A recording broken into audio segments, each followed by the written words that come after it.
অন্তকে পাইলে কপৰা জানি আছে তন ধৰা চাৰাচাৰ বিষয় ধান্দা কৃষ্ণত দিউকচিত মৰণ সম্বল বিত্ত হৰিনাম আক গলে বান্ধা।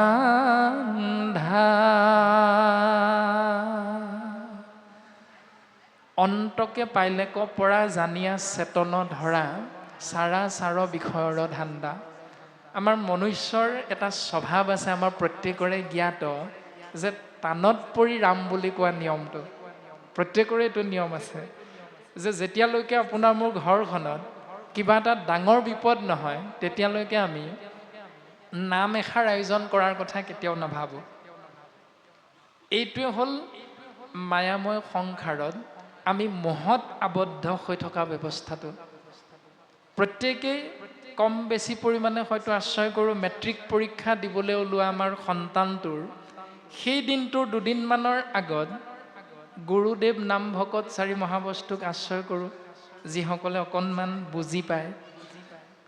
কোনোবা এখন গাঁৱত যদি ভাগৱত পাঠ হয়, কাৰোবাৰ গৃহত যদি ভাওনা ভাগিও হয়, তেতিয়াহ'লে পৰীক্ষাৰ এসপ্তাহৰ আগত যদি সেইটো শুনা পাওঁ কেনেবাকৈ, তেতিয়াহ'লে নিশ্চিত ৰূপত পিতৃ মাতৃ হিচাপে আমি সন্তানক উপদেশ এটা দিওঁ, বোলে শুনটো বা আইজনী, যোৱাচোন আমুকৰ গাঁৱত ভাগৱত পাঠ হৈছে, অহা সপ্তাহৰ পৰা তোমাৰ মেট্ৰিক পৰীক্ষা আছে, গতিকে চাকি এগছ দি থৈ আহা। অন্ততঃ ভগৱন্তই কৃপা কৰিলে তোমাৰ পৰীক্ষাটো ভাল হ'ব। এনেকৈ স্বাভাৱিক অৰ্থত আমি প্ৰত্যেকেই কিছু কিছু তেনেধৰণৰ নীতি নিয়ম পালন কৰোঁ। সেইখিনিলৈকে সকলো ঠিকেই থাকে। ভগৱন্তৰ কৃপা হয়, সন্তানে সুখ্যাতিৰে উত্তীৰ্ণ হয়, গৃহলৈ গৌৰৱ কঢ়িয়াই আনে, গাঁওখনলৈ বিদ্যালয়লৈ অঞ্চলটোলৈ সুন্দৰভাৱে গৌৰৱ কঢ়িয়াই আনে। আৰু সেই গৌৰৱ কঢ়িয়াই অনা সেই দিনটোত কিন্তু সেইজন পিতৃ সেইগৰাকী মাতৃয়ে কিন্তু আমি এবাৰো নকওঁ যে শুনটো তোমাৰ সুখ্যাতিৰ আঁৰত আছে ভগৱন্ত পুৰুষৰ কৃপা, গুৰুদেৱ নাম ভকতৰ কৃপা।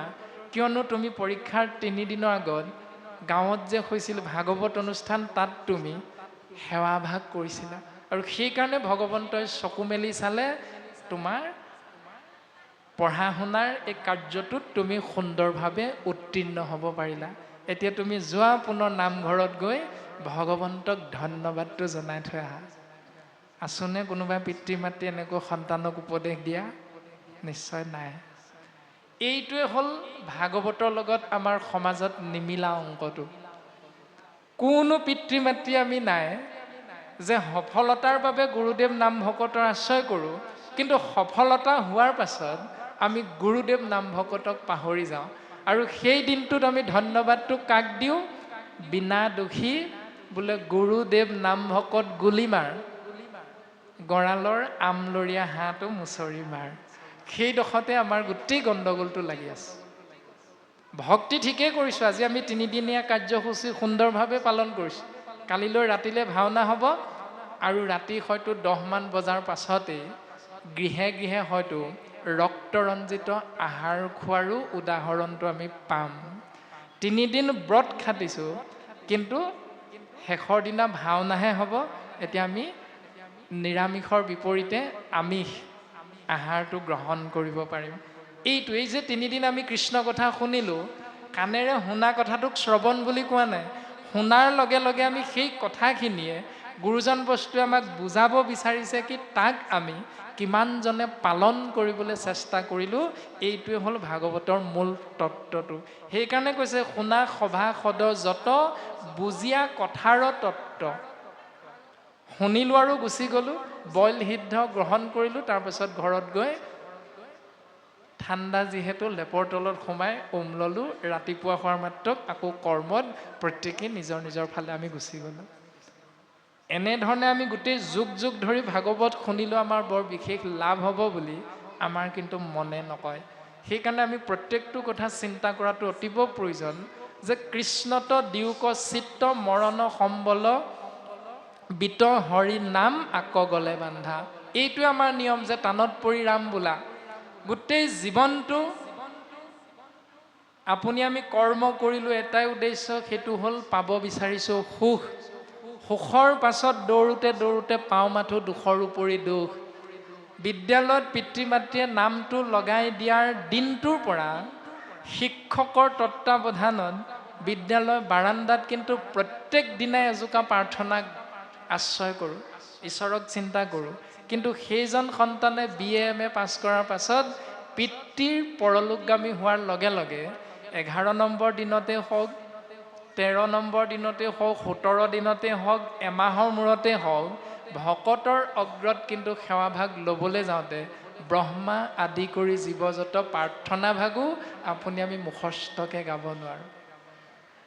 এইখিনিতে আমি বুজিব লাগিব যে আমি BA পাছ কৰি শিক্ষিত হ'লোঁ নে জ্ঞানী হ'লোঁ, নে আমাৰ শিক্ষাৰ কিবা কামত আহিল।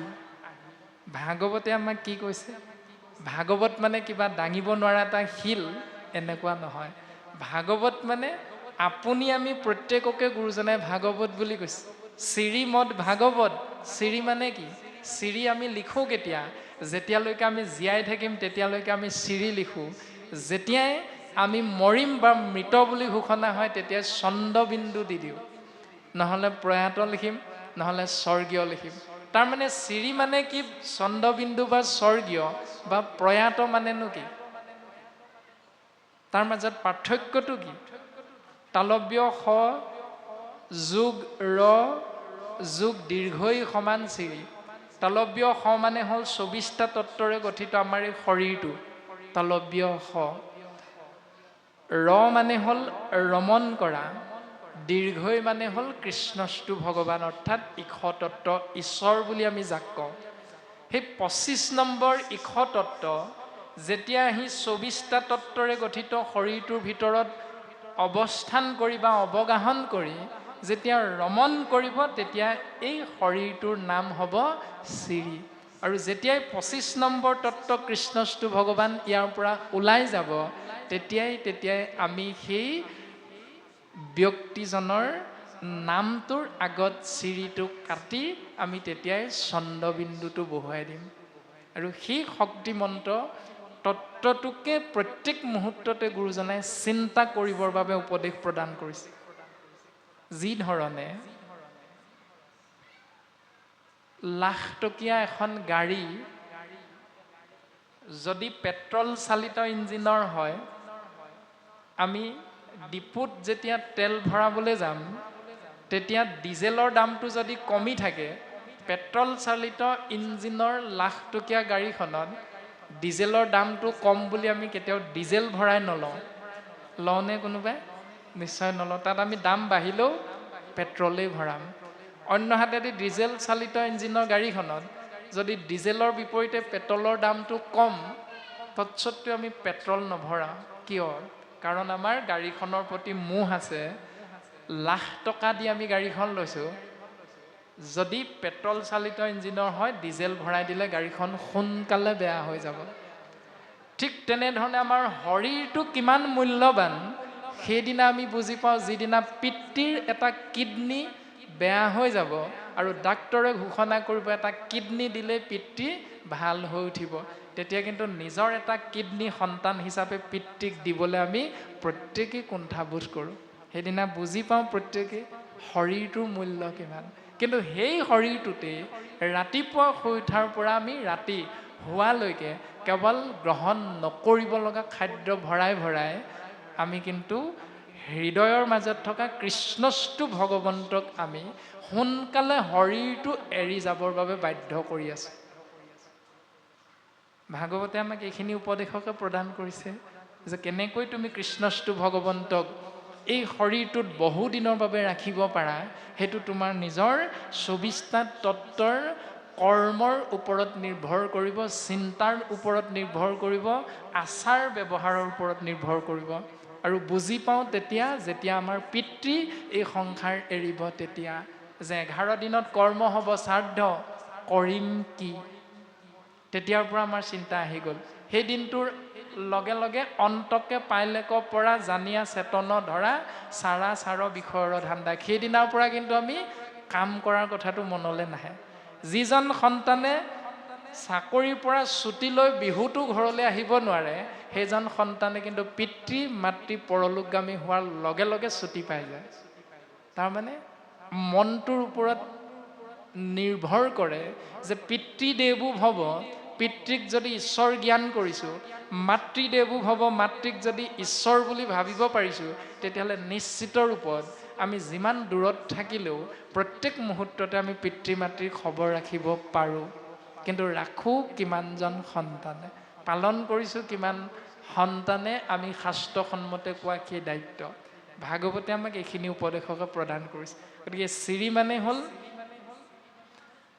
ভগৱন্ত পুৰুষে ৰমণ কৰা এই শৰীৰটোৰ ভিতৰত সোমাই থকা সেই ঐশ্বৰিক শক্তি আৰু ভাগৱত মানে ভা মানে ভাবুকং গেৱং গ মানে জ্ঞানম উদ্ভৱম ও মানে বৈষ্ণৱী জ্ঞানম ত মানে তত্ত্ব দৰ্শনম কোনে চিন্তা কৰিব আপুনি আমি সেইকাৰণে গুৰুজনে কৈছে যে কলিত ভকতেই ভাগৱত বুলি কোৱা হৈছে নৰে ঈশ্বৰ বুলি কোৱা হৈছে মানুহে ভগৱান বুলি কোৱা হৈছে এতিয়া আমি ইজনে সিজনক কৃষ্ণ বুলি ক'বলৈ শিকিছোঁ নাই সেইটোৱে গুৰুজনে উপদেশ দিছে যদি এজনে অন্যজনক কৃষ্ণ বুলি কৈছে তেতিয়াহ'লে সিফালেজনে যদি কাণেৰে শুনা পালোঁ কৃষ্ণ বুলি তেতিয়াহ'লে আমি ব্যৱহাৰটো কৰিলোঁ কেনেকৈ বোলে শইকীয়া বাপ কৃষ্ণ আৰু সিফালৰজনে যদি আমি কৈ দিওঁ বোলে